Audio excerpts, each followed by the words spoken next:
നമസ്കാരം. മലയാളി വാർത്തയിലേക്ക് സ്വാഗതം. വന്ന വഴി തിരികെ പോയി. കേന്ദ്രസേന എത്തിയതോടെ കരിങ്കൊടി ചടങ്ങ് നടത്തി SFI. കളമശ്ശേരിയിൽ കരിങ്കൊടിയുമായി എത്തി അറസ്റ്റ് ചെയ്യുമെന്ന് പോലീസ്. പിന്നാലെ മടങ്ങിപ്പോയി. ഗവർണറുടെ സുരക്ഷയിൽ കേരള പോലീസും CRPFും തമ്മിൽ ധാരണയായി. CRPF അല്ല, പട്ടാളം വന്നാലും ശക്തമായ പ്രതിഷേധം തുടരുമെന്ന് പറഞ്ഞ SFIക്കാർ ഇന്നലെയും ചടങ്ങ് നടത്തി. ചാൻസലർ കൂടിയായ ഗവർണർ ആരിഫ് മുഹമ്മദ് ഖാനെതിരെ കരിങ്കൊടി പ്രതിഷേധം തുടരുമെന്ന് വ്യക്തമാക്കിക്കൊണ്ട് എറണാകുളത്ത് കളമശ്ശേരിയിൽ SFI പ്രവർത്തകർ സംഘടിച്ചെത്തി. സ്ഥലത്തെത്തിയ പോലീസ് പ്രവർത്തകരോട് പിരിഞ്ഞു പോകണമെന്ന് ആവശ്യപ്പെട്ടെങ്കിലും SFI പ്രവർത്തകർ തയ്യാറായില്ല.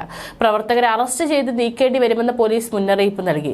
പിന്നീട് കരിങ്കൊടിയുമായി വന്ന പ്രവർത്തകർ സ്ഥലത്ത് നിന്ന് മടങ്ങിപ്പോയി. പിന്നീട് ഗവർണർ തിരിച്ചു പോകുന്നതിനിടെ വീണ്ടും SFI പ്രവർത്തകർ റോഡിനരികിൽ നിന്ന് കരിങ്കൊടി കാണിച്ചു.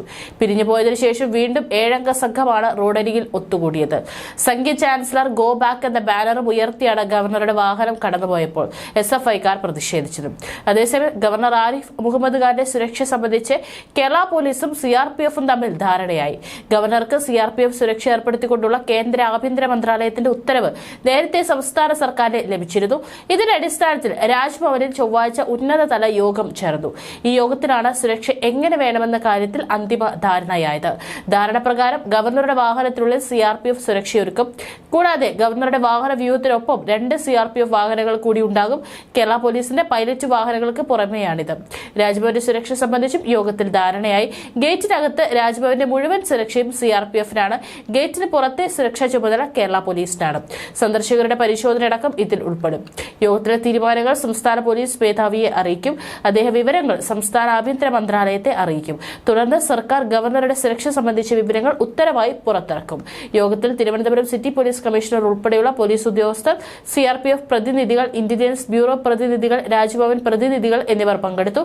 കഴിഞ്ഞ ദിവസം കൊല്ലം നിലമേലിലുണ്ടായ SFI പ്രവർത്തകരുടെ പ്രതിഷേധത്തെ തുടർന്നാണ് കേരള ഗവർണർ ആരിഫ് മുഹമ്മദ് ഖാന് കേന്ദ്രം CRPF സുരക്ഷ ഏർപ്പെടുത്തിയത്.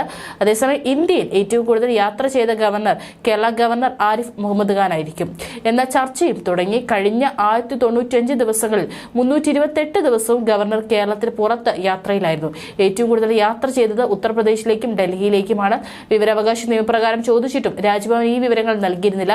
ഒടുവിൽ മുഖ്യമന്ത്രിയുടെ നിയന്ത്രണത്തിലുള്ള പൊതുഭരണ വകുപ്പാണ് വിശദാംശങ്ങൾ നൽകിയത്. ഗവർണറുടെ യാത്രയ്ക്കായി ബജറ്റിൽ മാറ്റിവെച്ചതിന്റെ 20 ഇരട്ടി തുകയാണ് സർക്കാർ ചെലവഴിക്കേണ്ടി വരുന്നത്. കഴിഞ്ഞ 3 വർഷത്തിൽ 1 വർഷത്തോളമാണ് ഗവർണർ കേരളത്തിന് പുറത്ത് ചെലവിട്ടത്. ഇതിൽ മിക്ക യാത്രകളും ഡൽഹി വഴിയും മംഗളൂരു വഴിയും UPയിലേക്ക് പോകാനായിരുന്നു. മുംബൈ, ചെന്നൈ, ഗുജറാത്ത് എന്നിവിടങ്ങളിലേക്ക് പല പ്രാവശ്യം ഗവർണർ യാത്ര ചെയ്തിട്ടുണ്ട്.